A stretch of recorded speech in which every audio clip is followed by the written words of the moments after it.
A very good morning to all. My name is Kamini Sharma from Premchand Memorial Public School. Today I explain science subject of class 7th. The name of our chapter is Respiration in Organisms.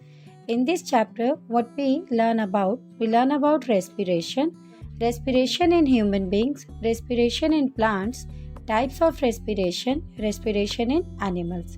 So let's start our topic. Every organism requires energy to carry out the life process, that is, to work, grow, and develop. We even require energy while sleeping. This energy is obtained from the food we eat. The digested food reacts with the oxygen present in the body and release energy. This process is called the oxidation of food. Whenever something reacts with oxygen, the reaction is called oxidation. In the oxidation of food, along with the energy, carbon dioxide is also released and expelled from the body. बच्चे, अगर हम बात करते हैं respiration क्या होता है, जितने भी ऑर्गेनिजम्स हैं सबको काम करने के लिए क्या चाहिए? एनर्जी चाहिए. अब वो एनर्जी कहाँ से मिलती है? They get the energy from the food. Even हम अपने भी एग्जांपल ले सकते हैं. See, this is the diagram of the respiration system of human being. तो अगर मुझे भी कुछ भी काम करना है तो वो काम करने के लिए मुझे क्या चाहिए? Our body required energy. ठीक है, हमारी बॉडी को एनर्जी चाहिए और एनर्जी कहाँ से मिलती है? We get energy from the food. अब वो जो फूड हम इंटेक करते हैं, उस इंटेक करने के बाद वो फूड क्या होता है? डाइजेस्ट होता है. जब डाइजेशन की प्रोसेस होती है तो वो डाइजेशन कैसे होता है कि जो फूड पार्टिकल्स होते हैं वो कम्प्लीटली रिएक्ट करते हैं ऑक्सीजन के साथ जो हमारी बॉडी में प्रेजेंट होती है, और वो ऑक्सीजन हमारी बॉडी को एनर्जी प्रोवाइड करती है. और इस प्रोसेस को हम कहते हैं oxidation of food. So simply oxidation of food का मीनिंग क्या होता है? या even if you get the term oxidation, तो ऑक्सीडेशन का सिंपल मीनिंग होता है एडिशन ऑफ ऑक्सीजन. जब कोई भी रिएक्शन किसकी प्रेजेंस में होती है? ऑक्सीजन की प्रेजेंस में होती है, तो उसको हम लोग ऑक्सीडेशन कहते हैं. तो इस तरह से जब ऑक्सीडेशन की प्रोसेस होगी तो नो डाउट एनर्जी भी मिलेगी, उसके साथ साथ कार्बन डाइऑक्साइड भी होगा और भी कई तरह की जो चीज़ें हैं वो हमारी बॉडी से रिलीज होगी. We can define respiration as a vital process which involves the inhalation oxygen-rich air to oxidize the food to release the energy in the body cells, and the exhale of air rich in a carbon dioxide and other waste products like water in the form of a vapor from the body.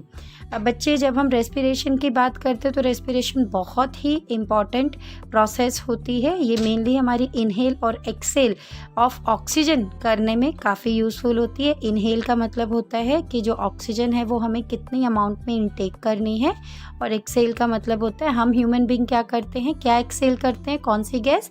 Carbon dioxide. और उसके साथ हम कई तरह के waste products को भी release करते हैं.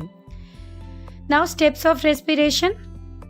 There are 2 steps involved in the process of respiration. अगर हम बात करें क्या क्या स्टेप्स होते हैं रेस्पिरेशन में, मेनली 2 स्टेप्स होते हैं. Number 1 is your breathing and second 1 is your cellular respiration. अब ब्रीदिंग क्या होता है? The process of A taking in oxygen rich air and giving out A carbon dioxide rich air is called a breathing. Simple breathing क्या होती है? ये हमारी वो वाली प्रोसेस होती है जिसमें जो ऑक्सीजन है वो हम लोग क्या करते हैं? इनहेल करते हैं, और कार्बन डाइऑक्साइड जो है वो एक्सेल करते हैं, तो उसको हम लोग ब्रीदिंग कहते हैं. And it is also called external respiration. Even हम इसको बच्चे एक्सटर्नल रेस्पिरेशन भी कहते हैं. Then cellular respiration, it is the process of the exchange of gases in the cells. Cellular respiration word से ही पता चल रहा है. cellular मतलब cells. We all know that our body is made up of cells. हमारी जो body है वो सेल से बनी हुई है.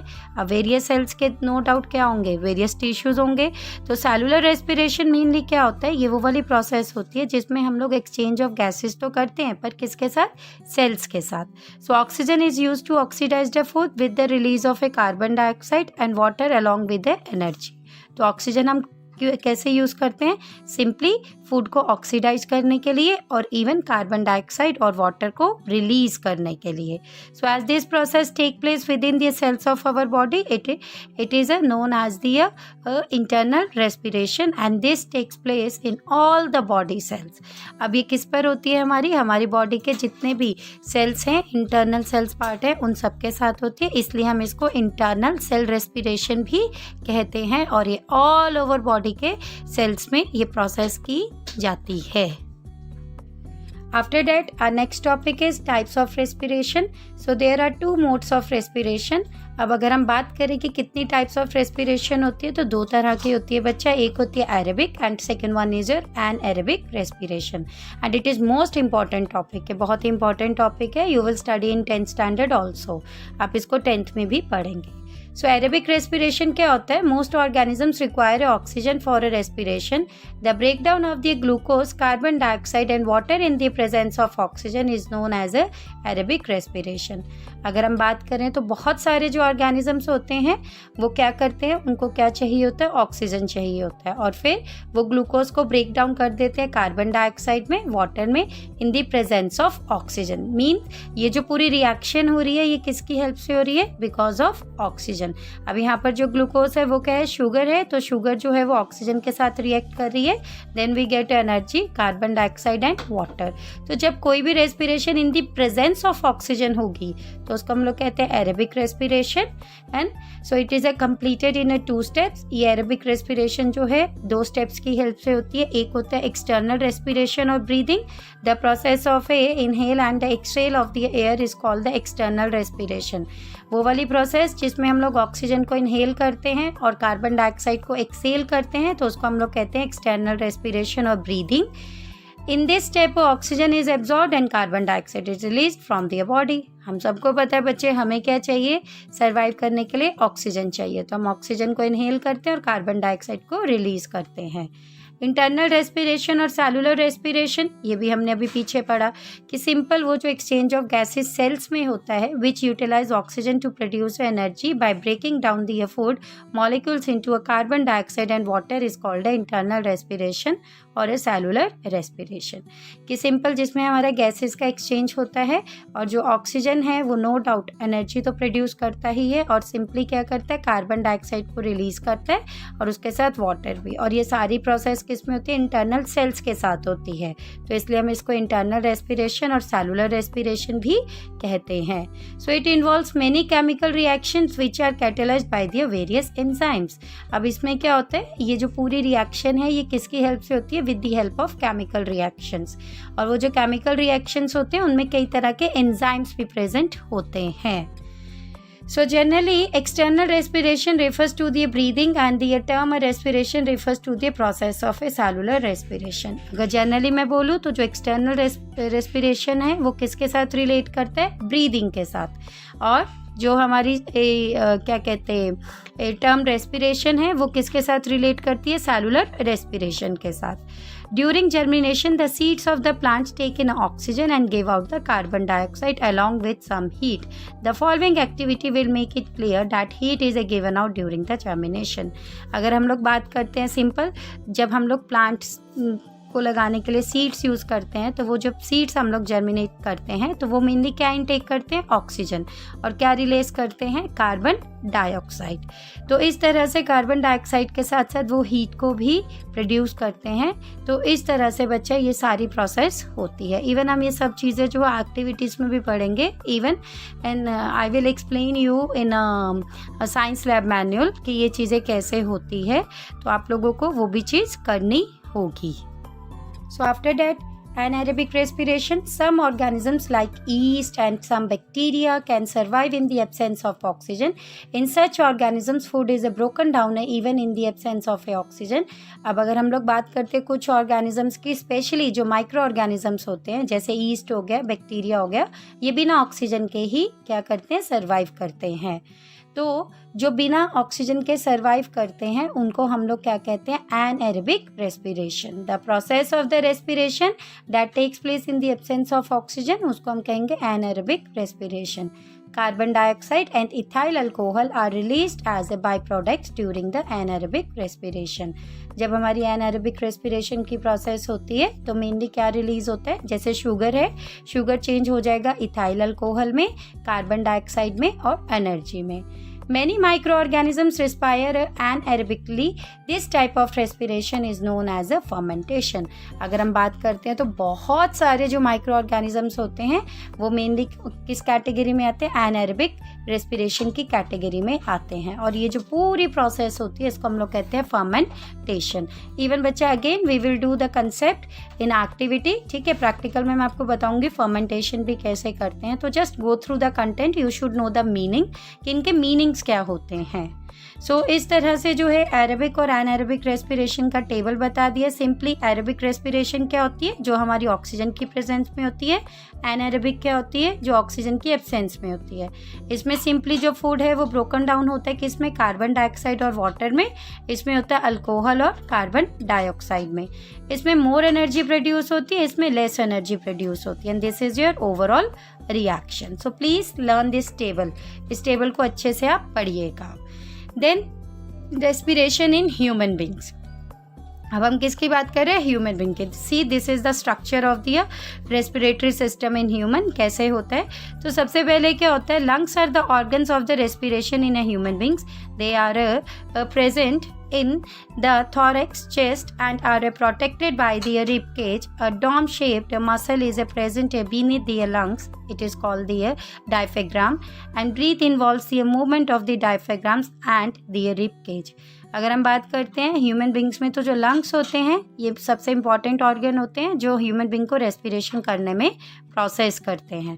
तो ये मेनली किसके साथ कनेक्ट होता है? लाइक हमारा चेस्ट के साथ, थॉरेक्स के साथ कनेक्ट होते हैं, और ये मेनली रिब केज से उसे प्रोटेक्ट करते हैं. इसकी जो शेप होती है वो डॉम शेप में होती है. सी, ये इस तरह से होती है, इसकी डॉम शेप में होती है, जो मेनली लंग्स में जब हम ब्रीथ वगैरह करते हैं तो जो मसल्स है वो कॉन्ट्रैक्ट और रिलैक्सेशन करने में हेल्प करते हैं, इसलिए हम इसको डायफ्राम भी बोलते हैं.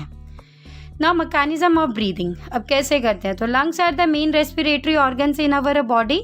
Lungs are enclosed in an airtight chest cavity called the thoracic cavity. अगर हम बात करते हैं तो रेस्पिरेटरी ऑर्गन में सबसे इम्पॉर्टेंट पार्ट कौन सा है? लंग्स हैं. और जो लंग्स हैं वो मेनली किसके साथ कनेक्टेड है? चेस्ट कैविटी के साथ कनेक्टेड है, जिसको हम लोग थॉरिक कैविटी भी कहते हैं. The cavity is surrounded by the ribs. और वो कैविटी किसके साथ कनेक्टेड है? रिब्स के साथ कनेक्टेड है. A large muscular diaphragm forms it's floor.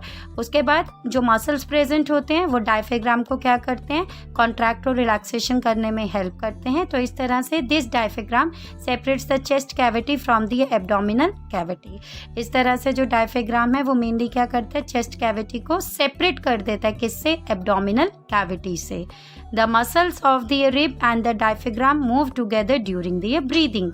अब जब ब्रीदिंग करते हैं तो ये हमारे जो मसल्स होते हैं और ये मसल्स जो रिब्स के होते हैं, जो डायफ्राम होते हैं, ये एक साथ मूव करना स्टार्ट कर देते हैं. ओके बच्चे. सो ड्यूरिंग द इनहेलेशन क्या होता है? इनहेल जब हम करते हैं the ribs move up and outwards. जो रिब्स होते हैं हमारे वो ऊपर नीचे मूव करते हैं. The diaphragm moves down. और जो डायफ्राम्स है वो नीचे के डायरेक्शन के टूवर्ड्स मूव करते हैं. This movement increase the volume of the chest cavity and the lungs expand. इस तरह से जो इनका मूवमेंट होता है वो मेनली क्या करते हैं? चेस्ट कैविटी के लेवल को बढ़ा देते हैं और लंग्स जो है वो एक्सपैंड कर जाते हैं. As a result, pressure inside the lungs decrease and the fresh air rushes into the lungs. तो प्रेशर जो होता है अंदर वो बहुत ही कम हो जाता है, जिसकी वजह से जो लंग्स में से एयर जो है वो बाहर निकलना स्टार्ट हो जाती है. तो इस तरह से जो इनहेल होता है, चेस्ट हमारी क्या करती है? एक्सपैंड करती है. इनहेल के केस में क्या होगी? चेस्ट हमारी एक्सपैंड करेगी, मतलब साइज उसका बढ़ जाएगा. देन ड्यूरिंग द एक्सेल, ठीक है, ड्यूरिंग द एक्सलेशन क्या होता है? जब हम एक्सेल करते हैं तो ब्रीदिंग आउट होता है, हम बाहर निकालते हैं. The ribs move down and inwards. Ribs जो है वो नीचे और अंदर को मूव करते हैं. The diaphragm moves up. और जो डायफ्राम्स होता है वो ऊपर को मूव करता है. So due to this movement the volume of the chest cavity decreases and the lungs contract. तो इस केस में क्या होता है? जो वॉल्यूम होता है चेस्ट कैविटी का वो डिक्रीज कर जाता है और लंग्स क्या हो जाते हैं? श्रिंक हो जाते हैं. So as a result pressure inside the lungs increases and the air is pushed out of the lungs. तो इस तरह से प्रेशर जो होता है लंग्स के अंदर वो क्या हो जाता है, इंक्रीज कर जाता है, और जिसकी वजह से एयर उसको पुश करती है और वो हमारे क्या होते हैं, एक्सपैंड करने की बजाय कॉन्ट्रैक्ट कर जाते हैं। तो इस तरह से बच्चा इनहेल के केस में हमारी चेस्ट एक्सपैंड करती है और एक्सेल के केस में हमारी चेस्ट क्या करती है, कॉन्ट्रैक्ट करती है। Now respiration in animals. अब हमने पीछे क्या पढ़ा था, ह्यूमन बींग्स के बारे में पढ़ा था। Now you have learn that the human beings respire through their lungs and other mammals like cats, dog, monkeys, horses too have a lungs to respiration. अगर हम बात करते हैं बाकी भी स्पीसीज की, जैसे मैमल्स हो गए, कैट्स हो गए, डॉग्स हो गए, मंकीज हो गए, हॉर्सेस हो गए, ये भी मेनली रेस्पायर कैसे करते हैं, लंग्स की हेल्प से। Unicellular animals like the amoeba do not have a specific organs for the breathing. अगर हम बात करते हैं बच्चा यूनिसेलुलर एनिमल्स की, एग्जाम्पल दे दिए अमीबा की, तो उनमें क्या होता है, एक ही सेल प्रेजेंट होता है, तो उनके पास एक स्पेसिफिक ऑर्गन नहीं होता ब्रीदिंग के लिए। So breathing in an amoeba occurs by the simple diffusion. तो उस केस में ब्रीदिंग कैसे होती है, सिंपल डिफ्यूजन की प्रोसेस से होती है। So what about other animals and what special structure do they possess for the breathing, let us find out. अब अगर मैं बात करूं कि सिर्फ हम ब्रीदिंग और रेस्पिरेशन जो है वो सिर्फ ह्यूमन बींग ही लेते हैं, ऐसा नहीं है, बहुत सारे एनिमल्स भी है जो ब्रीथ करते हैं। अब हम क्या करेंगे, उन्हीं के बारे में पढ़ेंगे कि वो कैसे कैसे ब्रीथ करते हैं। So let's start with the insect. C this is the structure of amoeba. ये अमीबा का स्ट्रक्चर है और अमीबा क्या होता है, हमारा एनिमल्स होते हैं। इंसेक्ट्स में बात करें, insects have a small opening in their body known as spiracles. ये हमारे उसके स्प्रेकल्स होते हैं इंसेक्ट्स के। There is a network of the tubes called the trachea that help in the gaseous exchange. Air that is rich in oxygen enters the insect's body through the spicules and is carried to all the parts of the body through the tracheal tubes. अब ये mainly क्या करते हैं, इनके साथ tubes connected होते हैं जिसको हम लोग नाम दे देते हैं किसका, ट्राकिया का। सी ये जैसे ये जो पिक्चर दी है आपकी, ये ट्राकिया की पिक्चर है जो मेनली पूरी गैसेस को एक्सचेंज करने में हेल्प करते हैं थ्रू स्प्रेकल्स के साथ, और फिर वो इन्फॉर्मेशन जो है वो वेरियस पार्ट्स में जो है कैरी आउट हो जाती है। From here it reaches the cells of the body. उसके बाद वो कहाँ पर जाता है, हमारा ट्राकिया से स्प्रेकल्स के बाद कहाँ पर जाता है, सेल्स पे जाता है, और फिर सेल्स किस में चेंज होते हैं, टिश्यूज में। So now the reverse the process starts. The carbon dioxide rich air enters the tracheal tubes and escapes through the spiracles. अगर अब हम इसी का वही उल्टा करें तो इसमें मेनली क्या होता है, ये कार्बन डाइऑक्साइड जो होती है वो एंटर करती है कहाँ पर, ट्रैकियल ट्यूब में, और फिर स्प्रेकल से वो क्या हो जाती है, निकल जाती है। तो इस तरह से इंसेक्ट्स जो होते हैं रेस्पिरेशन करते हैं। देन अर्थवर्म्स की अगर हम बात करें तो earthworms breathe through their skin. Earthworm कहाँ से ब्रीथ करते हैं, स्किन से। ये कहाँ से कर रहे थे, स्प्रैकल से। So the skin of the earthworm feels moist and slimy on a touching. Gases can easily passes through them. So frogs have a pair of lungs like a human beings. They can also breathe through their skin, which is moist and slippery. This method of the exchange of gases through the skin is known as a cutaneous respiration, while the method exchange of gases through the lungs is known as a pulmonary respiration. अब earthworms की अगर हम बात करें तो ये mainly breathe करते हैं किसकी हेल्प से, स्किन की हेल्प से। इनकी स्किन जो होती है वो काफ़ी ज़्यादा मॉइस्ट और स्लिमी होती है, आप उसको टच करके भी देख सकते हैं। सेम जो फ्रॉग होती है उनकी भी जो स्किन होती है काफ़ी मॉइस्ट और स्लीपरी होती है। तो वो मेनली अपनी गैसेस का जो एक्सचेंज करते हैं वो किसकी हेल्प से करते हैं, स्किन से। तो जब स्किन की हेल्प से वो एक्सचेंज हो रहा है तो हम लोग उसको क्या कहते हैं, क्यूटेनस रेस्पिरेशन।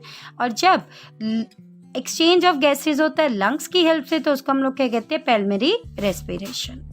अब अगर हम बात करते हैं फिश की, तो फिश कैसे करते हैं हमारे breathe, fish breathe under the water. ये पानी के अंदर होते हैं तो नो डाउट पानी में ही ब्रीथ करेंगे। So they possess a special organ known as a gills. इनमें स्पेशल ऑर्गन प्रेजेंट होता है। See this is the picture of a gills for breathing. And gills are a extension of the skin. और gills क्या होती है, skin का ही extension होता है। They are made up of a large numbers of the thread like structure known as a filaments. Large number इनका जो एक स्ट्रक्चर होता है, थ्रेड लाइक स्ट्रक्चर होता है, धागे की तरह होता है, जिसको हम लोग फिलामेंट्स कहते हैं। They are richly supplied with the blood vessel. और ये मेनली किसके साथ कनेक्टेड होते हैं, ब्लड वेसल्स के साथ कनेक्टेड होते हैं।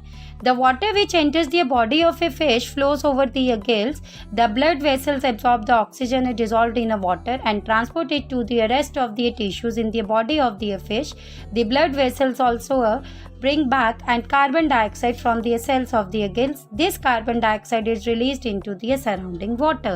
अब ये जो वाटर होता है ये मेनली फिश की बॉडी के अंदर एंटर करता है और फिर वो गिल्स में जाता है, फिर वो ब्लड वेसल जो है उसको एब्जॉर्ब कर लेते हैं और ऑक्सीजन जो है वो डिजॉल्व हो जाती है वाटर में और फिर रेस्ट ऑफ द जो उनके टिश्यूज होते हैं फिश के उसमें ट्रांसफर होते हैं। इस तरह से जो ब्लड वेसल होता है वो मेनली क्या करता है, कार्बन डाइऑक्साइड को वापस देता रहता है गिल्स में, ठीक है, सेल्स ऑफ द गिल्स में।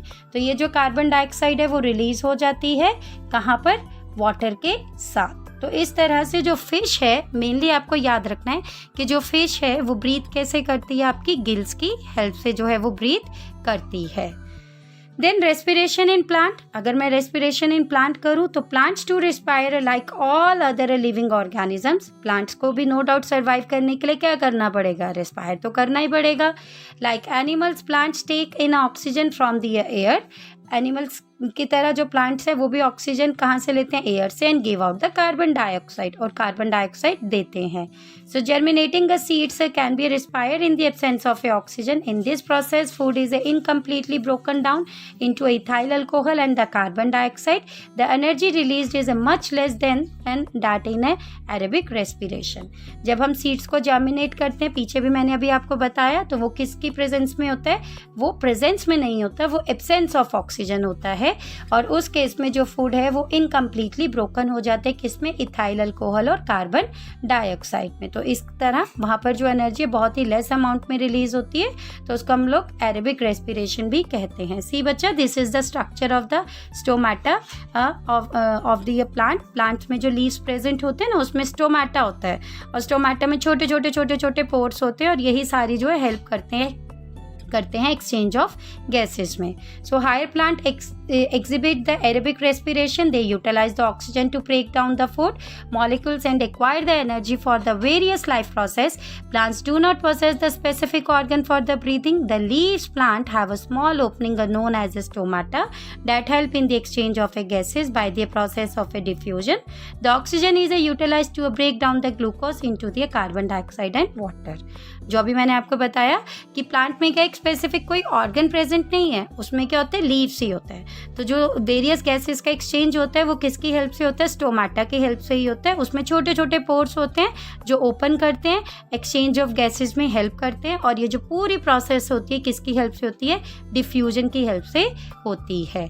तो जो स्टोमाटा प्रेजेंट होते हैं वो मेनली कहाँ पर प्रेजेंट होते हैं, on the surface of the leaves. Each stoma is surrounded by a 2 kidney shape. ये देखिए, ये किडनी शेप से जो है ये सराउंडेड होते हैं और इनको हम क्या कहते हैं, गॉड सेल्स कहते हैं। Which can perform the photosynthesis as they have a chlorophyll in them. जो फोटोसिंथेसिस की प्रोसेस में काफ़ी ज़्यादा यूजफुल होते हैं क्योंकि इनमें क्लोरोफिल प्रेजेंट होता है। The cells surrounding the guard cells are known as a subsidiary cells. अब जो गार्ड सेल्स में जो सेल्स प्रेजेंट होते हैं उनको हम लोग कहते हैं subsidiary cells. Plants growing under water have the stomata on the upper side on their leaves. अब जो प्लांट्स तो पानी में रहते हैं उसमें भी स्टोमाटा प्रेजेंट होता है, पर वो कहाँ पर होता है, पत्तों के ऊपर होता है। Okay, so lenticles are a minute pores on the stems, fruits, tubers, etc. that help in the gaseous exchange. The root cells need the oxygen to generate the energy, thus they absorb air from the soil through the root hairs. अब जो lenticles होते हैं ये बहुत छोटे छोटे pores होते हैं जो हमारे stems में, fruits में और tubers में present होते हैं, जो gaseous exchange में काफ़ी ज़्यादा यूजफुल है। और root cells जो हैं इनको भी ऑक्सीजन चाहिए होते हैं ताकि वो एनर्जी को जनरेट कर सके। इस तरह से वो एब्जॉर्ब करते हैं वाटर को सॉइल से भी with the help of root hairs. So cellular respiration in plants is similar to that in animals and it take place in mitochondria.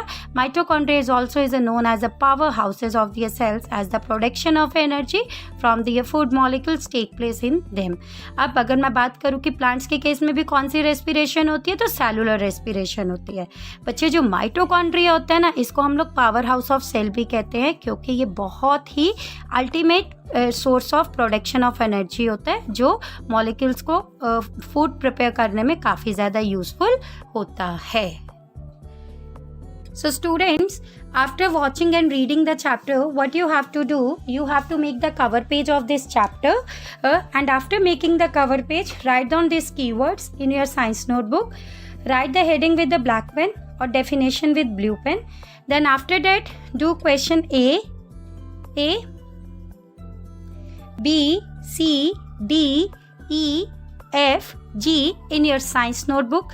Please write the questions with the black pen and answer with blue pen. In case if you are having any query, then send it on a WhatsApp group. Thank you. Have a nice day.